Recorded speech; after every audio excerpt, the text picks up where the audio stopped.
Good afternoon, everyone. Romney Smith at WTOC for the news now. This is your 3 o'clock update to give you just the latest headlines that we're working on for you right now. That will come up at 5 and 6 and 7 o'clock this evening. We are on so many platforms right now. And just list them out real quick. Our website, wtoc.com, the WTOC apps, Amazon Fire, or Roku, for those of you who have cut the cord. And of course, social media. We're on YouTube, Twitter, and Facebook. And you can actually interact with us live right now on Facebook if you choose to. If you have a question, I'll do my best to answer it. But if I don't know the answer, it's all right. I can always go back in the comment section afterward and post a link to get you a little bit closer to what you're looking for. All right. So right now, Garden City residents dealing with their train issues once again. Only this time, an emergency ambulance was present. WTOC's Sean Evans has a preview of that story. Hey everyone, Sean Evans here. I'm actually on my way to Effingham County right now to speak with officials there about an incident that happened in Garden City this morning. An ambulance from Effingham County with a medical emergency. Someone on board with a medical emergency had lights and sirens on. They were stopped at train tracks. There was a train there in Garden City on Highway 21 that had come to a complete stop, held up traffic, that ambulance included. So I'm speaking again with officials in Effingham County about what recourse they have in a situation like this when that route that they depend on to get people to and from Effingham County via ambulance gets blocked. And we're also reaching out to CSX, the operator of the train tracks, to see what they have to say about this particular situation. That's all just ahead on WTOC.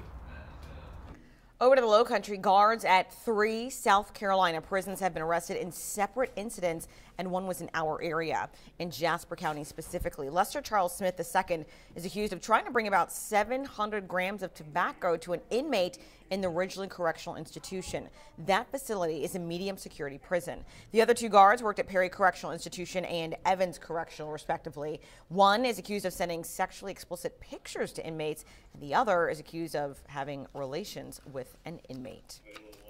So I don't know if you've noticed this. Our GM did an editorial on it, but WTOC used to belong to a company called Raycom. As of January 1st, a company called Gray bought us. Well, with that expansion, we actually have access to a lot more sister stations and a Washington, D.C. bureau. So we'll be adding another reporter that you'll see tonight in a story that I'm working on for you. Her name is Alana, and she covers both Georgia and South Carolina, only she covers it from Washington, D.C., speaking with lawmakers up there every single day. Spoke with her yesterday via technology and asked her a little bit about working as a journalist in D.C. and how she tracks down all of those lawmakers.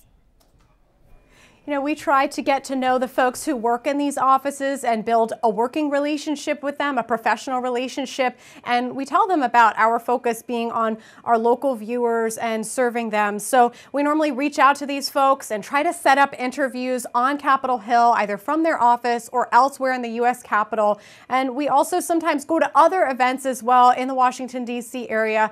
And also we have kind of a unique privilege as well to report from the White House. So anytime your local lawmakers are at Capitol Hill, at the White House, we do try to track them down. You know, of course, some folks may be a little bit more accessible than others, but our goal is to make sure that we are keeping them honest and tracking them down.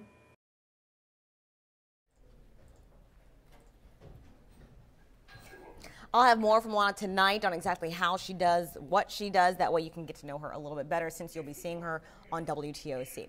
Also, I'm going to take 2 seconds out for myself because I need your help with the story I'm working on right now. I posted this question to both my Twitter and my Facebook pages. Do you live in the Savannah/Hilton Head area or any of the surrounding counties? Do you have a kid that plays Fortnite? Are they also on social media? If so, I want to talk to you about a story that I'm working on right now. My email is right here on the screen. My full name, romneysmith@wtoc.com. Again, if you have a kid that's into Fortnite, everyone tells me it's the biggest game out right now, and they also have access to social media on their cell phone. I would love for you to email me, tweet me, call me, Facebook me, get in contact with me because I'm looking to speak with a parent and a child. This is your opportunity to be on TV. I need a little help with the story regarding Fortnite and social media. So help me out if you can, or if you know someone whose kids are into it, let me know if they're willing to go on camera. I say on camera because you'd be surprised at how many times we ask people for an interview and then we show up and they say, oh, on TV? Yes, honey, this is WTOC. This is a television station. So for that reason, I have to always say an interview on camera. So if you know someone who's qualified and willing to talk, give them my information, Romney Smith at wtoc.com. And my Facebook is right there. If you're on Facebook, Romney Smith TV. Pretty easy. There aren't that many Romney Smiths out there, although there are a few. And I've actually met one. Kind of odd, but it was a church, so it was all good. Anyway, that's all we have for you right now, guys. We will be on, of course, tonight at 4, and I will see you at 5 o'clock. Until then, you can always get the latest on our website, wtoc.com, as well as our social media pages. See you then.